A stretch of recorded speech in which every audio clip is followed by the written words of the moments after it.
it says to the guy, vaccination. I thought you said my girlfriend was Asian. Good evening, ladies and gentlemen, and welcome to the Weekly Rundown. I'm Hunter Heck. And filling in for Tyler Cady this week, I'm Zach Reeves. And here are your week's headlines. It was announced that the EMU will no longer be selling food come spring term due to ongoing construction, officially making the EMU the biggest waste of space on campus.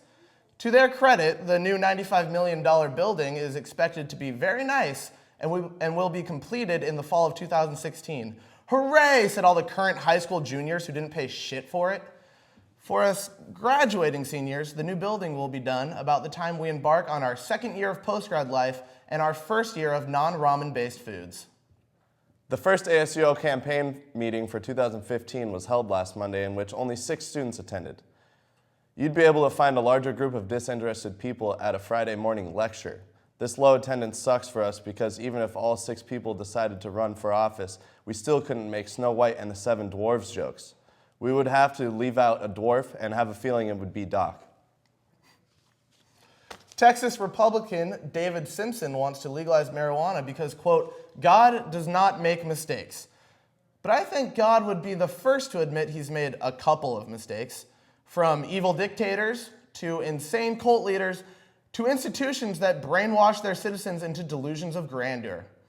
The only difference being that the U.S. military has yet to wipe out the last mistake like they did the first 2. Well, it's that time of the show where we let Pat come into the studio and talk about something that will most likely leave our viewers confused and frustrated. So here he is, ladies and gentlemen, Pat Coyle. Welcome, Pat. Thank you, Hunter and stranger. Every week you just leave me so inspired to succeed, and I just want to let you know it means a lot to me. Well, I really appreciate that, Pat. So what do you have for us this week?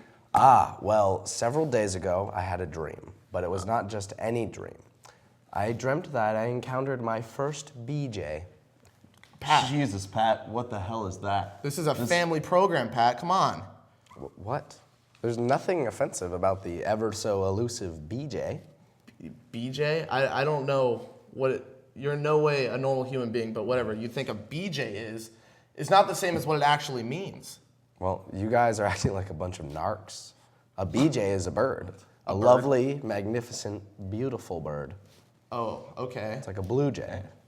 Wow, all right. Pat, let's hear about this probably very inappropriate dream. Okay, well, about time. So it all started when me and my dad were walking through a forest.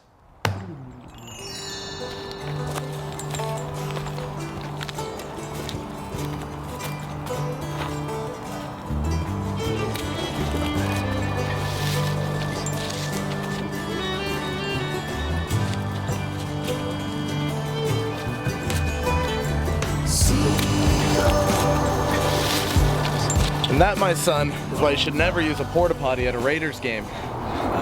Dad, I'm bored. Bored? Son, nature is full of some of the most stimulating wonders in the world. Much more arousing than back in the city. I just want to go home. Well, all right, son. Let's just head... Son, do you see that? That bird? Not just any bird. Come on.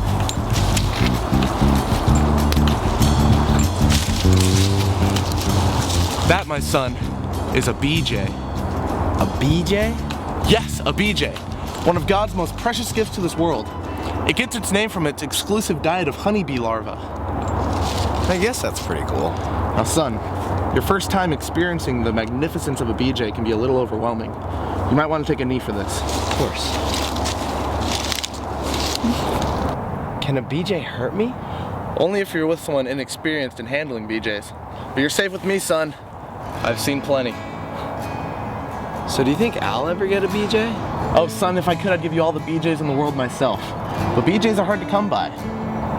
You know, your grampy gave me my first BJ when I was only 16 years old. I'll never forget that day. It was raining out.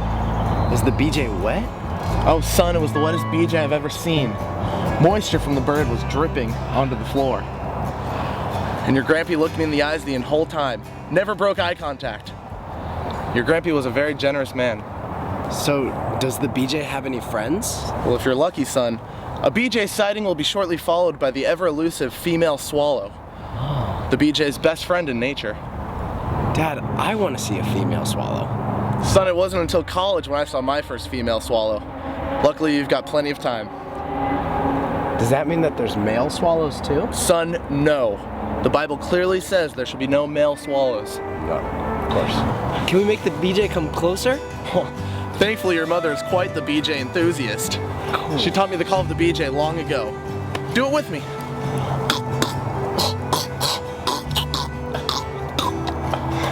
That's it, son. Keep going. Am I doing it right? I feel like I'm gonna throw up. That's what you want. Just keep going, faster. How will I know when it's ready to come? That's something you'll learn with time, son. Okay, you want to close your eyes, but keep them open. I think it's coming. Dad, I think I like BJ's. Thanks for taking me out here. That's all I wanted to hear, you little rapscallion. Come on, let's go home. Cool. Love you, Dad.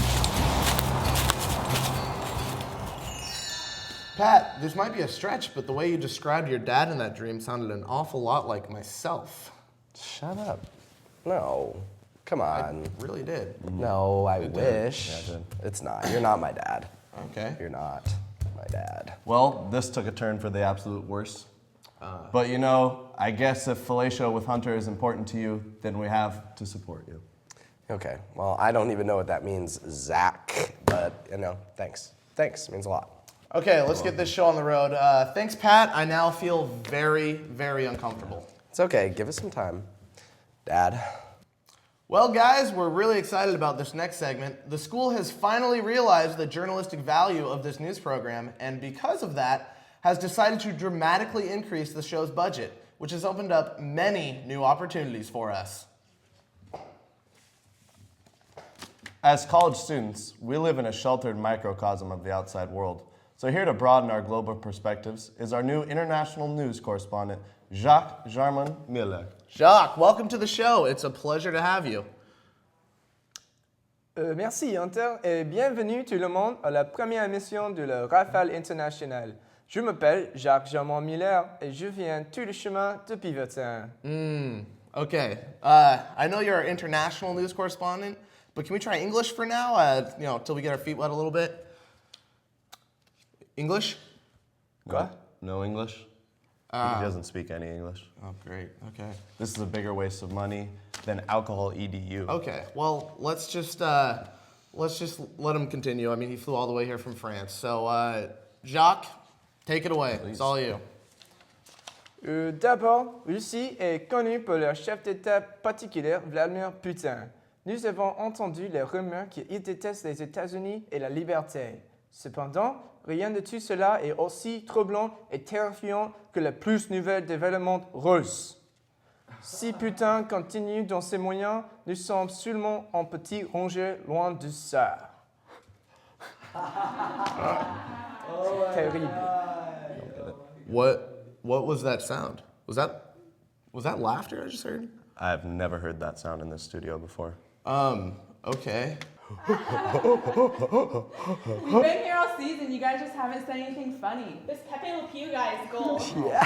They like him better than us. Well, Jacques, at the risk of losing our jobs, do you have anything else? Mais bien sûr. Les rhinocéros sont encore en voie de disparition, mais les poissons chinois et vietnamiens sont fous. En fait, les personnes aisies croient que les cornes de rhinocéros sont un remède pour les maladies comme le cancer et ils paient beaucoup pour ces cornes. What does that even mean? He's talking about how Asian people think rhino horns could cure cancer. What? Pat, you can understand him? Yeah, dude, of course. I'm fluent in like 6 languages. Of course you are. Well, this has officially been the most absurd episode yet, so let's just wrap things up. For the Weekly Rundown, I'm Hunter Heck.